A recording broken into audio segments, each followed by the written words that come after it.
So in the early stages of heart failure, remember that treatments were more targeted at the risk factors for heart failure. And this is usually before the symptoms of heart failure even come about, to try and slow or stop these symptoms from ever appearing.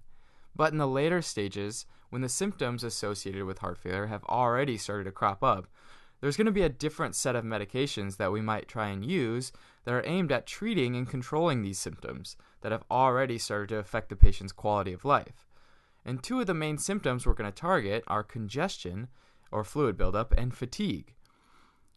So the first type that we look at are diuretics, and these medications help treat the symptoms of congestion. But how do they do that? Well, they help the body get rid of excess fluid. And this can have several effects, one of which is to reduce the symptoms that result from fluid buildup, right? That makes sense, like shortness of breath from fluid in the lungs. And the second is that with less fluid, your blood volume also decreases, right? And so there's less blood in your blood vessels. When there's more blood in the blood vessels, they actually have to stretch more, and this causes this higher pressure.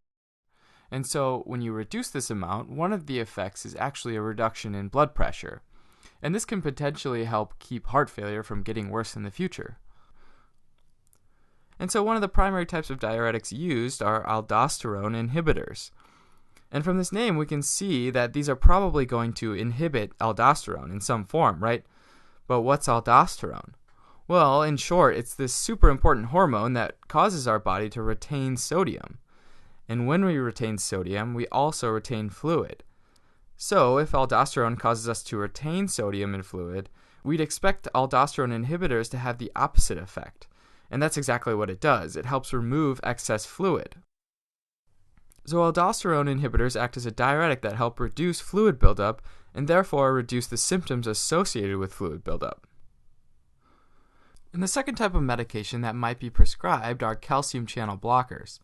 These, however, are reserved for treating diastolic heart failure, where your heart has trouble filling with enough blood. Again, the name is going to be pretty self-explanatory, right? These must block the channels for calcium. And the entry of calcium through these channels plays an important role as a messenger that tells certain muscle cells that it's time to contract. And one of these types of muscles is the smooth muscle around your arteries. And so if this channel is blocked and this muscle isn't getting the signals to contract, that means they aren't as constricted. So one of the effects is to dilate your arteries. And this lowers the arterial blood pressure and makes it easier for your heart to pump blood out. And a second type of muscle that it affects is your heart muscle. And when these contract, you get a heartbeat, right? So blocking these channels tend to make the heart contract less, therefore lowering your heart rate. And lowering your heart rate gives it more time to fill with blood and allows more blood to be pumped out, which is a big part of diastolic heart failure. And so if you're pumping more blood out, that means your body's receiving more blood, so you might not feel as fatigued as you did before. Finally, the last type of medication that's not as often used anymore, but sometimes for select patients, is digoxin, and it has two main effects.